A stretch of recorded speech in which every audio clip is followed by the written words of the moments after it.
Administración estratégica, unidad 3, problemas y toma de decisiones.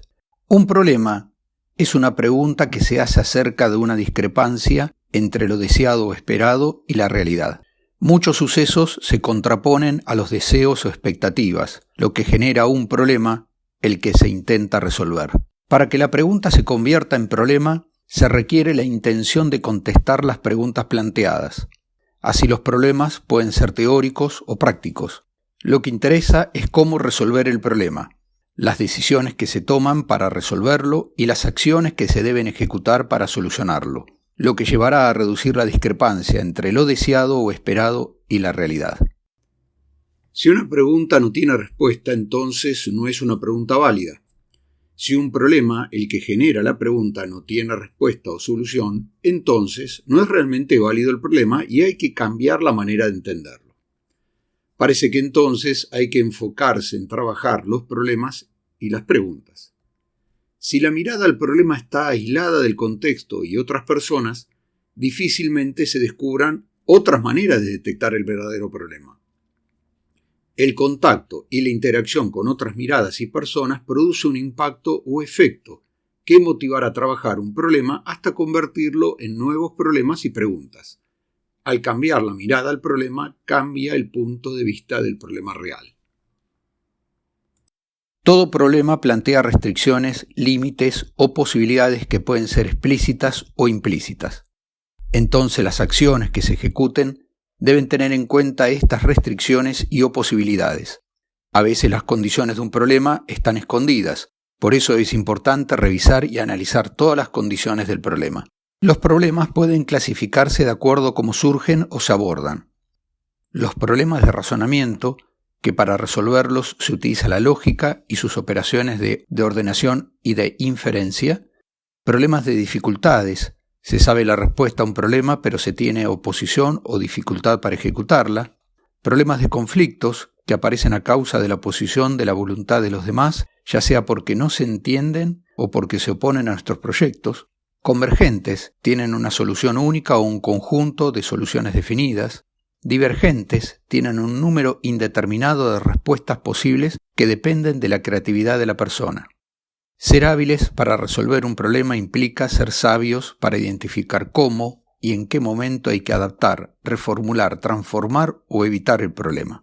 En general, las respuestas se pueden agrupar en adaptarse al problema. El problema está definido con claridad, al igual que sus relaciones, pero pueden cambiar las condiciones que lo definen, desvirtuando su propósito.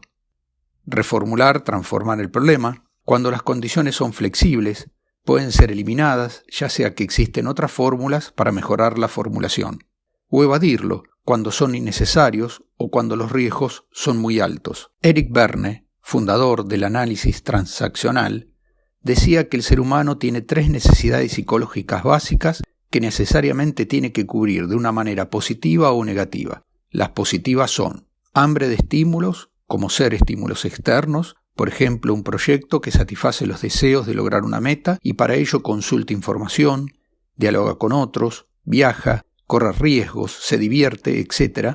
O estímulos internos, pensamientos, emociones. Estructurar el tiempo, programando acciones, por ejemplo, tener proyectos y metas claras que ayudan a estructurar el tiempo.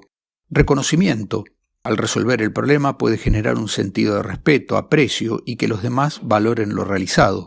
Y las necesidades negativas generalmente ocasionan conflictos que se agravan con el paso del tiempo, incapacitando la toma de decisiones. Aparecen ciertos roles: el de víctima, que piensa que quejándose obtendrá ayuda, cariño, compasión; justiciero vengador, siempre se rodea de víctimas para rescatarlos; destacará los defectos de los demás, especialmente de aquellos que representen autoridad; abrumado, siempre tendrá exceso de trabajo y andará corriendo de aquí para allá; encuentra placer presumiendo que es una persona sumamente ocupada y trabajadora, pero el resultado de sus acciones es muy pobre. El acercamiento a los problemas y a la toma de decisiones está mediado por el modo en que se ven los problemas. La mente funciona con ciertos filtros que tamizan, impiden una visión clara y objetiva de la información recibida. Estos filtros, que modifican la forma de pensar el problema, harán que se asuma una determinada postura al momento de tomar una decisión. Muchas veces las metas están condicionadas por el ambiente social al que pertenece la persona, extendiendo o limitando las ambiciones y metas en la vida, condicionando los valores y actitudes frente a la vida, formando hábitos y conductas que después resultan difícil desprenderse. A veces la influencia del medio se traduce en mensajes negativos explícitos que pueden afectar el nivel de ambición e incluso de la ética sana. La mejor manera de posicionarse objetivamente frente a los mensajes negativos es desarrollando la lectura, ampliar el significado de los mensajes, mejorar la adquisición de habilidades, ampliar el vocabulario y la posibilidad de comunicarnos correctamente.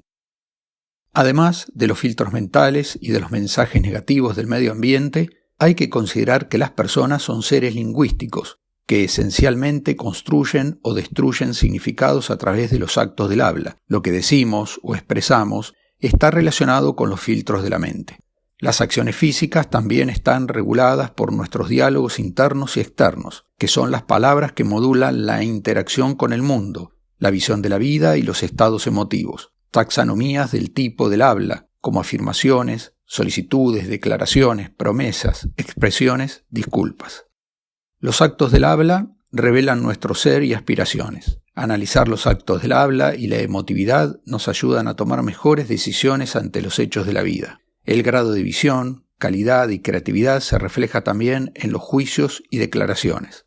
El mundo es como lo queremos ver, a través de las cosas que nos anclan al pasado y que no pueden cambiarse, o reconstruyendo las experiencias negativas con una personalidad modificada. La idea es que se incrementen los poderes para percatar las áreas débiles. La emoción, los diálogos internos y la expresión corporal están ligados por una necesidad de coherencia. Tomar decisiones exige valor y es valioso. Es una actividad muy compleja que implica conocimientos, sabiduría y prudencia, voluntad y tenacidad, valentía y valores. Pero a veces no se sabe por qué no se toman decisiones. Decidir causa angustia y temor, porque cuando se elige se renuncia a otra cosa. Una decisión puede resultar errónea, implica pensar lo que produce cansancio y estrés, o las decisiones pueden ir en una dirección no deseada. Fernando Savater señala que los malos criterios para actuar, los que no son libres ni racionales, son actuar con capricho, actuar por obediencia ciega, hacer lo que hacen los demás. Además aparecen otros factores, imposición de roles, casarnos con una idea, fantasías optimistas, caer en procesos destructivos o éticamente inaceptables, no considerar bienes intangibles, no querer perder nunca.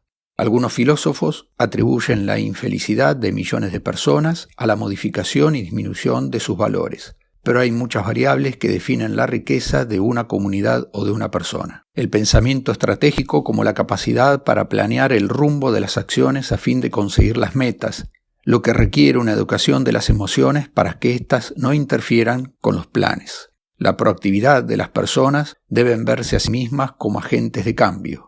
La tenacidad como la capacidad para continuar un rumbo positivo de acción a pesar de los obstáculos, lo que implica tener voluntad para dejar a un lado los distractores que nos apartan de nuestras metas. Fukuyama muestra que las comunidades que establecen lazos más allá de las familias tienen más éxito económico y social porque tienen interés en lo público e intolerancia hacia lo mal hecho o lo feo. La autoestima hace que las personas definan proyectos de vida elevados y trascendentes. Hace a la gente poco conformista y proclive a cambiar aquello que no se considera digno. La confianza y amistad entre las personas permite la realización de proyectos conjuntos y evita la discriminación social. Los ambientes sociales en los que se toman decisiones son complejos e inciertos, tanto en conocimientos como en formas de percibir la realidad, lo que genera fenómenos no previstos o imposibles de prever. De una sociedad del conocimiento, porque cualquier conocimiento es accesible, pero costoso y veloz. Lo más valioso es el saber hacer, el know-how. De una sociedad de la comunicación, porque tendrán más posibilidades de desarrollo las personas que logren utilizar los medios de comunicación para alcanzar sus metas. Globales, innovadores, donde se requiere más innovación y creatividad en todos sus órdenes, científico, tecnológico, metodológico, productivo y de ideas.